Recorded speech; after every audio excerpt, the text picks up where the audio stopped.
This is Columbus Concerns, a public affairs presentation of North American Broadcasting. Here's your host, Mark News.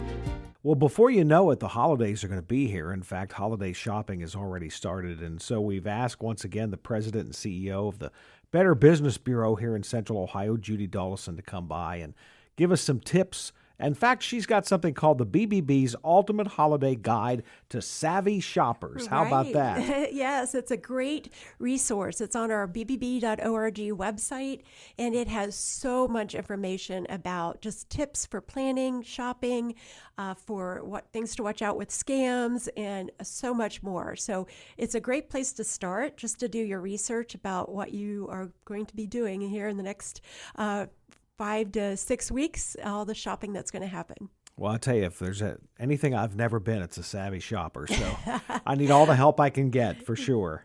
Let's talk a little bit about, first of all, give us the website where they can find the guide. bbb.org is the BBB's website, which has information about so much, not just holiday shopping, but lists of businesses when you're looking to purchase something from a business you've never worked with before. It's a great place to start your research there as well. Especially if it's a big purchase. Absolutely. And a home improvement or a large purchase, bbb.org has, just in Central Ohio, we have a listing of over 65,000 businesses with lots of information, not just a listing. It gives information about, the services they provide. We give a letter rating from BBB based on, their complaint history and other factors, how long they've been in business, and just a wealth of information. So great place to start when you're just researching, who you want to work with, whether it's a service or a product. Really, really good place to begin your research. I tell you one thing too that I guess actually my wife always does it.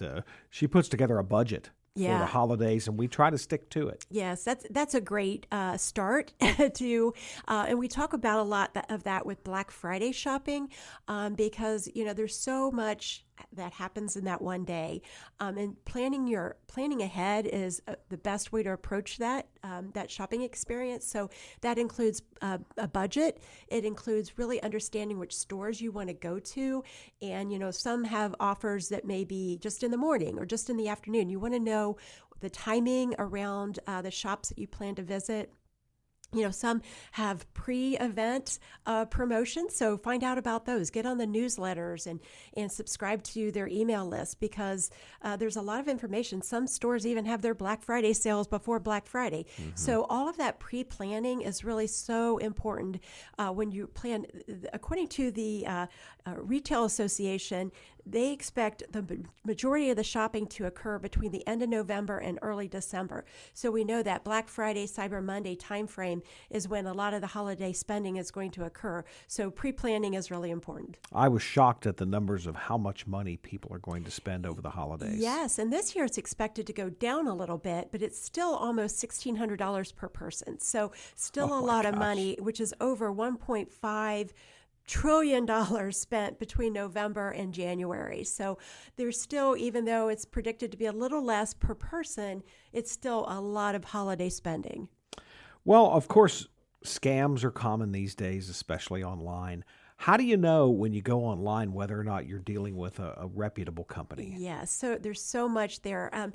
The BBB has a scam tracker, which we do an annual report on that scam tracker every year to show what the most prevalent scams are.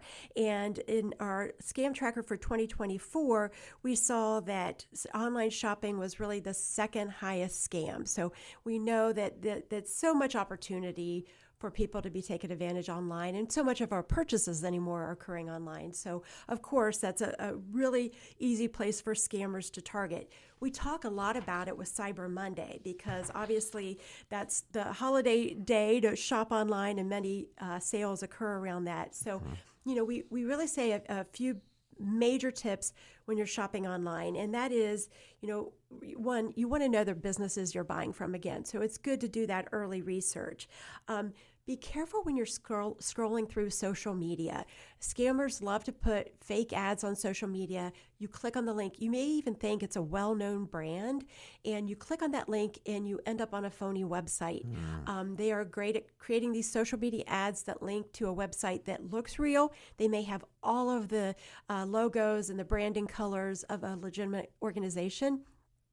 But if you look in the URL, frequently you'll see there's a typo, a misspelling, a dot or a dash that shouldn't be there. Yeah. And that says that you're on a fake website. So you really want to watch out. Majority of websites that are fake, you get to either through social media or some type of phishing. So always also look for that HTTPS. That S stands for secure, and you should never be putting your credit card information in a website that doesn't have that S. Otherwise, you know that that site is likely a scam or at least an unsecure website. And we used to say, websites that didn't look professional was a sign of a scam. That isn't the case anymore. They look professional. They maybe even, have high professional images that they're using. It's not necessarily the red flag that it used to be. So they could look very professional. And always, we say if it's too good to be true, it probably is. Mm-hmm. When the prices are lower than you expect, when that highly sought after product is that's hard to find and is a discounted price and available on a website, that is a big red flag that you want to look out for. That's not intuitive that it would be a low price for a high demand item. So always look out for those. Yeah, Labubu's for $10. That is exactly right. Yes, with the Labubu's is a perfect example of what we see with that. That's crazy. You talked a little bit about Black Friday. Is Black Friday still a big thing? Because for a while there, it kind of got replaced. Everybody has Black Friday every Friday now. Right, yes. But it still is a big deal, I think, because a lot of employers are closed for that day. It's a kind of a free day where you can go out and do your shopping. So there's still a lot of money being spent on Black Friday, and there's a lot of retailers who are having sales around that day. So it's a great opportunity to, take advantage of some discounts. If you're shopping in store, there's a lot of opportunity to go in store and get those discounted prices. Also online even. Cyber Monday is a big deal, but there's a lot of discounts online for Black Friday as well. So really, again, it goes back to that planning. Know what your items you're looking to buy, kind of plan the retailers you're looking at to purchase them, and plan your activities. Well, in between Black Friday and Cyber Monday is Small Business Saturday. Yes. Talk a little bit about how that got started and what that is exactly. Yeah, so it was started by American Express in 2010, and it's really an opportunity to celebrate and to frequent and visit those small businesses that are in our neighborhoods. So, we all shop at those big brands, but we don't want to forget the small retailers that are, our neighbors and our friends. So Small Business Saturday is just an opportunity to recognize them and to celebrate them. And we really encourage you to get involved. American Express has a website. It's Small Business Saturday, and there's a lot of information about the retailers who are involved in that in this promotion, and it gives you a lot of just good tips to use when you're shopping with our small businesses. But really, there's ways to really support them in this effort. You want to engage with them on social media. It's a great way to celebrate them. Get a group of friends and go shopping on Saturday and visit those neighborhood retailers. It's always good to share positive reviews that you have through social media and through their website.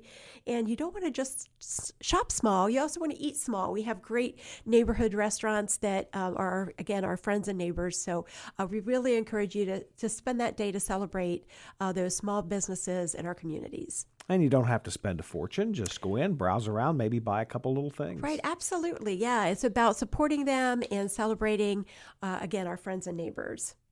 Okay, we've gone through, Cyber Monday and Black Friday and Small Business Saturday. What is Giving Tuesday? Giving Tuesday, yeah, it's like one after another. Yeah. Giving Tuesday is a day of thinking about supporting our nonprofits, our charities that are doing so much good work out there.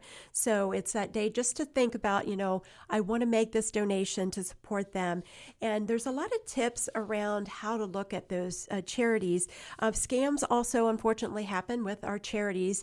And so a great place to do research for charities is on BBB's give.org site. It's just about charities. So give.org is the website for that. And you can do research on these charities to see if they are a BBB accredited charity, which means that they have committed to the 20 standards of charitable accountability that BBB sets. But there's also, again, a lot of information about all charities. And it really gives you a chance to do your research. One thing we know about charities is there's a lot of names that are very similar.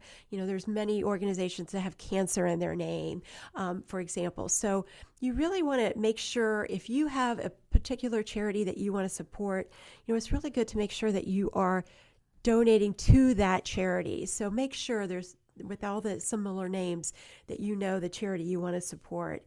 We always say, get on their website, do a lot of research about them as well, find out about their mission and make sure it aligns with, everything that you're looking for. We always encourage you to avoid those on-the-spot donations. Sometimes scammers will pretend to be the charity.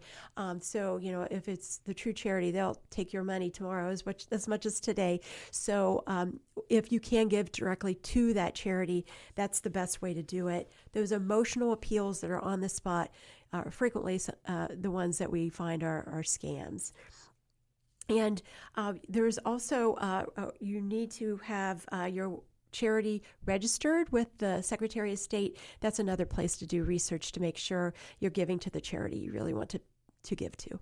Well, the holidays are coming up, and we're talking with Judy Dollison, who is the president and CEO of the BBB here in Central Ohio, the Better Business Bureau. And we're talking about the BBB's Ultimate Holiday Guide to Savvy Shoppers. And when it comes to the charities, once again, giving to charities, does the BBB have a threshold when it comes to how much of your donation goes for overhead and how much goes for their core mission? Yeah, there's 20 standards that the BBB looks at, and all of those things are part of those standards and the transparency that you have in reporting those metrics. So it all factors into the communication that BBB provides about those charities. Mm-hmm. So, depending on the charity, different levels are more appropriate than others. So it's really an individual opportunity to evaluate and find out about that information on bbbsgive.org.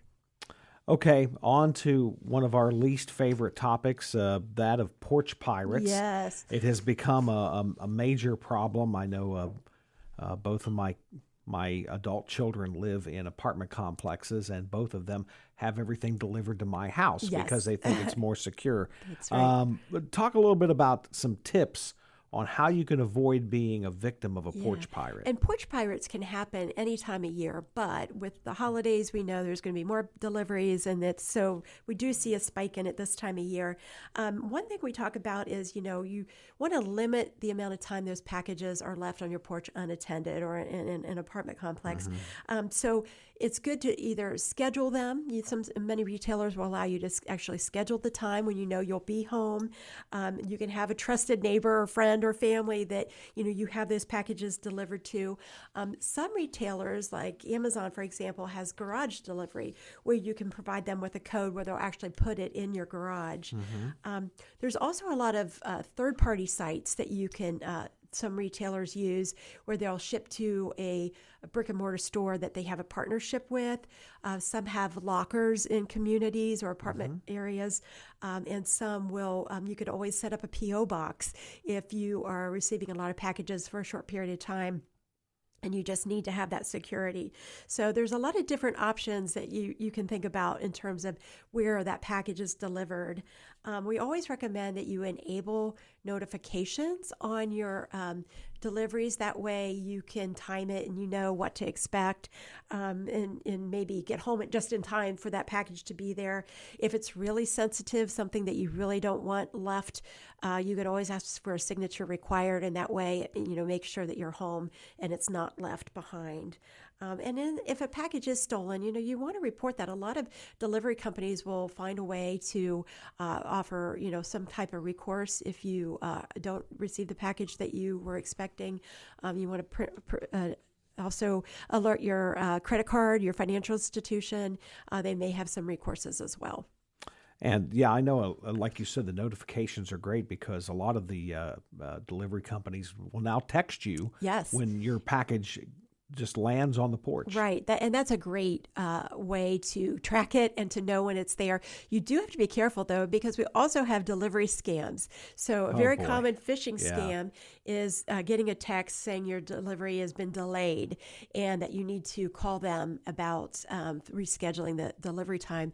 And that usually is a scam when there's a problem with the delivery. If you ever think that may not be a scam and you get that message, just call the delivery company from a trusted source of the phone number. Don't call them from the phone number that they provide in that text message. Hey, we have your package, but we need the additional payment. That Right, kind of exactly. thing. Yeah. Yes, that's what we see frequently. I've seen those quite a bit. There are job scams as well because a lot of people have seasonal employment. Right.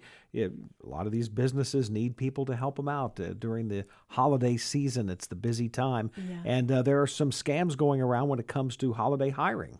Yes. So, there's definitely an influx of jobs right now with just the demand of holiday shopping. So we see this a lot. It's actually a very high, employment scams are a high scam type throughout the year, not just holidays, but definitely we have this surge at the holidays. So there's some red flags that we talk about to be on the lookout for our employment scams. If the offer sounds too good to be true, if it's a high pay for a low amount of effort, we all would love those jobs, but that's a real big red flag. If they ask you to pay up front for training or for supplies, that's always a red flag. Very common scam trick. They ask you to pay some fee and then you don't have the job. Or they even send you a check that you deposit and then you pay for the supplies, but it turns out the check wasn't good, so the money you've paid for the supplies is gone. If they ask you for too much personal information too soon in the interview process, first time you meet with them, frequently the interview is online and sometimes they don't even turn on their camera, but they need your social security number and they haven't even offered you the job yet. That's a red flag. That type of information should be acquired once the job has been secured and maybe you're going through a background check or something. Mm-hmm. And then they only want to communicate through like messaging apps. It's not through a legitimate platform. That's another big red flag that we see. So we do have quite a few tips. If you're looking for a position, we say to research the company again. Always a good thing to just go on bbb.org or other platforms to research the companies that you're considering. Mm-hmm. If you have a listing that you see or even an interview that you've had, research that on the company's website. Most companies will list their job openings. So if you have an interview from a company and then later you look on the website and it's not listed, that could be a red flag that it's not really the company's representative you're talking to. We also see phony recruiters, so maybe you'll want to look them up on LinkedIn or just Google them to see if that name is truly associated with that company. And then trust your instincts. If it doesn't feel right, it usually isn't. And then obviously we love it when you report any kind of suspicious activity like this to BBB Scam Tracker. Judy Dollison is here, and she is the president and CEO of the BBB in Central Ohio. And with the holidays coming up, She was kind enough to come in and give us some tips on holiday shopping and the holiday scams that are going around to try to protect everyone. How busy is the BBB this time of year? This is really a very busy time of year for us. And unfortunately, scams aren't just limited to the holidays, but there's so much that happens with all of these scams that we're talking about, and just consumer shopping is going up and looking for good businesses. So, BBB's customer service team is there to support if you are a victim of a scam, or if you just want to talk, if you want to research a business and you don't have the resources to do it on your own, you just want to have someone to talk to about it. BBB's customer service team is there really to support our businesses and our communities. So this time of year is definitely a high volume, but we're happy to do it. And of course, this time of year is also Veterans Day. And I know that the BBB has some special programs to help military families from becoming victims of scams. Yes, and unfortunately, military, we look at that specifically in our scam tracker because there are some trends and activity that we see specific to military, whether it's an active duty, a spouse, or a veteran. And the scam tracker has reported that military consumers have a higher median financial loss from scams than non-military consumers, and a slightly higher percentage of non-military consumers than military consumers reported losing money to scams. So, active duty members have submitted a higher percentage of reports of dollar loss at 55%. So it's really something that we see. The military community is quite prevalent with falling for scams. So unfortunately, that's the bad news. The good news is BBB is there really for support of our military veterans and active duty. We have a website. It is bbb.org/military, which has a lot of information specific to this community and support specific to this community. We also have representatives within our staff that are trained in a military initiative that is able to go out and talk to veterans organizations or any type of military community specifically about what we see with trends within military, whether it's scams or just being taken advantage of through bad business practices. Talk a little bit about what Thank a Business Month is all about. Yeah, so Thank a Business is another initiative that we have that actually was started by BBB, and it is just an opportunity. We are supported by our business community, and so that is something that we want to say thank you to our accredited businesses who support us, and it gives us an opportunity just to really engage with our community. So we just have some tips on how not only BBB, but others in the community can thank businesses that support them. So again, like we talked about with the Small Business Saturday, customer reviews are so important to businesses. We all read reviews. We all, do our research with what others have experiences has had with businesses. So if you have a great experience, thank that business, write a review, and let other people know what a good business they are. Support them. Go out again and support them, and bring in your friends and family to support them as well. We also want to engage with them on social media. That is another way. A lot of small businesses in our community don't have the budgets for big advertising campaigns or have the visibility that other businesses have. So social media is really a large part of many businesses' way to engage with their community. So the more we can get out there and thank businesses that are doing a great job and engage with them on social media, that's a great way to support them. Well, it seems like every time you come in, we end up talking a lot about scams because that's, people are getting scammed all the time. But there's a lot of good stuff going on out there, too. There is. And actually tonight, the BBB is having our Torch Awards for Ethics and our Spark Awards presentation. So we talk about BBB in 3 pillars. One is accreditation. And that's the process we go to verify that a business is good at their best practices before they join the BBB. We talk about education. We do a lot of education around scams for the community, as well as ways to support businesses through education. And finally, we talk about celebration. in celebration to us is highlighting those role models, those businesses who are really doing things the right way. And we have an annual awards presentation. It's actually this evening. It's a chance to really celebrate businesses that have best practices, that are doing things the right way. We say through 4 ways: through the character of their leadership, through the authentic culture that they build with their employees, through support of their customers and doing things the right way with their customers, and then supporting their communities. So it's a great opportunity again, and we time it with Think of Business Month because it all rolls together, just a way to support those great businesses who are doing things for us. Also, you get around the holidays, there are lots of fun things going on around town.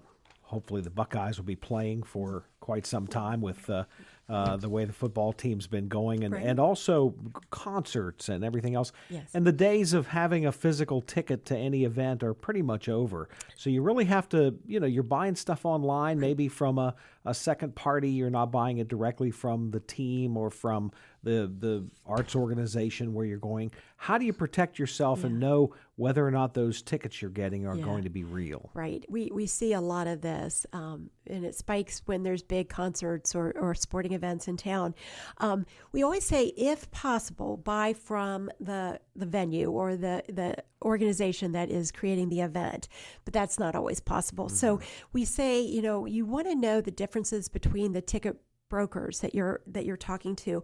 One way to do that, again, is to research through bbb.org, but there's also the National Association of Ticket Brokers, which is a great organization, a partner of BBB, that will give you information about the brokers and whether or not they are members of their organization. If they are a member of their organization, they have a 200% guarantee on the tickets being legitimate. So it's really something that is a great way to ensure that your tickets, if they are a member of that Ticket Brokers Association.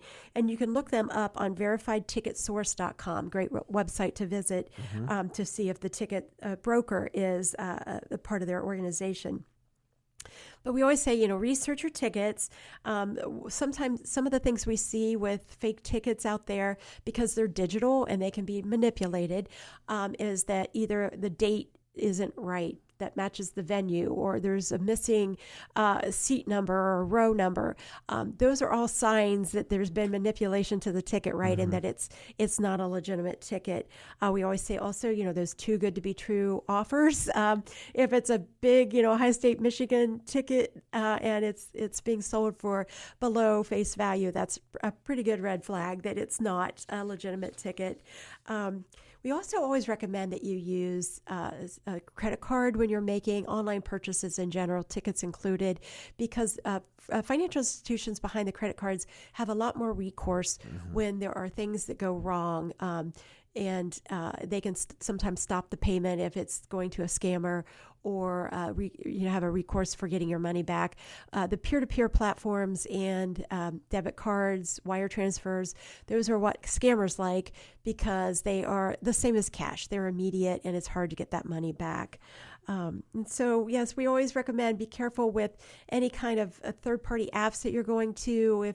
If you're buying a ticket and they want to take it offline, it's not on a traditional broker app or those apps that sell tickets, then that's a good red flag that it's maybe a scammer.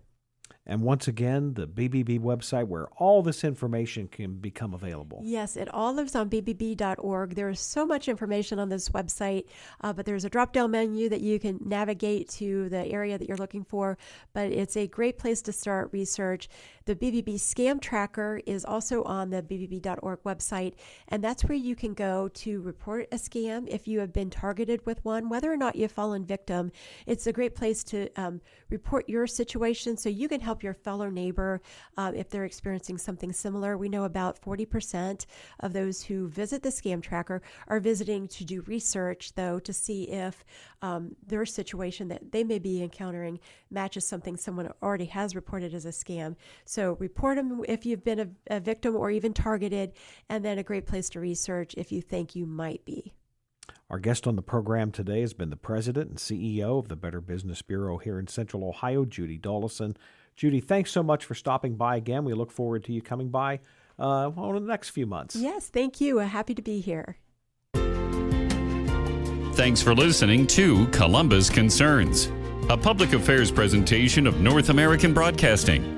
You can send questions or comments about today's show to Columbus Concerns in care of this station, 1458 Dublin Road, Columbus 43215. Or email us at columbusconcerns@napcomedia.com.